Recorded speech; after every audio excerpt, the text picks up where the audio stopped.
Précédemment dans Aventure. Ça y est, nos aventuriers sont enfin arrivés à leur destination.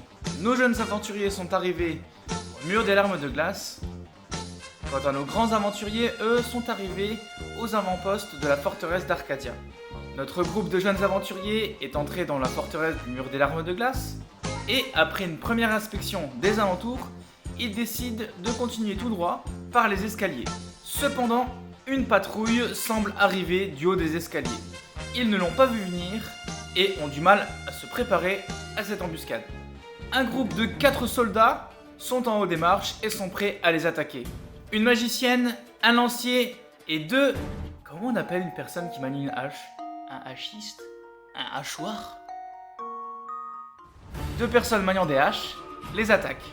Les 2 personnes à la hache font d'ailleurs de très bonnes premières attaques car elles bondissent du haut des escaliers pour atterrir en plein sur nos aventuriers. La magicienne quant à elle n'aura pas le temps de faire grand chose car la plupart de nos aventuriers visent directement la magicienne pour la mettre hors d'état de nuire. Timéo quant à lui essayera de viser le lancier mais loupera malheureusement son attaque. Heureusement pour lui, le lancier aussi loupera son attaque. Le lancier voulait pousser Timéo dans les escaliers pour qu'il se fasse très mal, mais au bout du compte, il fait un échec critique. Et oui, même les ennemis font des échecs critiques.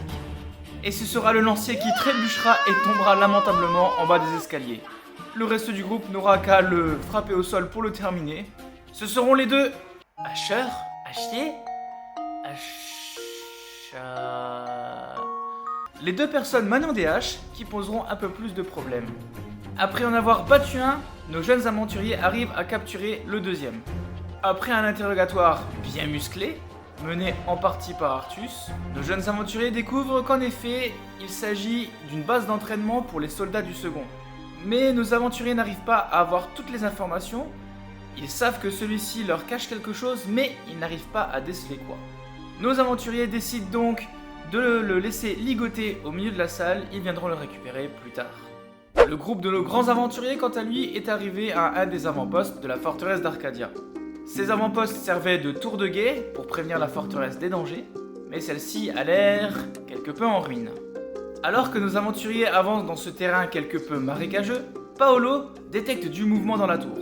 Mais il n'a pas assez de temps pour prévenir tous ses amis aventuriers, car une mage déboule de la tour et lance une énorme vague de feu qui touche presque tout le monde.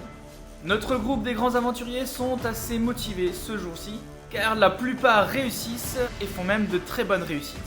Mais la magicienne n'était qu'une diversion. En effet, un autre soldat est sorti de la tour et court en direction de la forteresse pour aller sonner l'alarme. C'est à ce moment-là que Sarah décide de partir en chasse de ce fuyard. En parfaite connexion avec l'environnement, avec une concentration impeccable, Sarah, qui voulait se transformer en loup, se transforme à la place en un puissant tigre. Sa magie et sa force décuplées, elle rattrape sans effort le garde qui voulait sonner l'alerte. Et ça tombe bien, grâce à un magnifique échec critique du garde, on apprend que celui-ci a une phobie des tigres. Le garde qui s'enfuyait est donc paralysé de peur, et après un déferlement d'attaques sur lui, il tombe sans problème. Quant à la magicienne qui reste, elle se fait aussi salement malmener par nos aventuriers.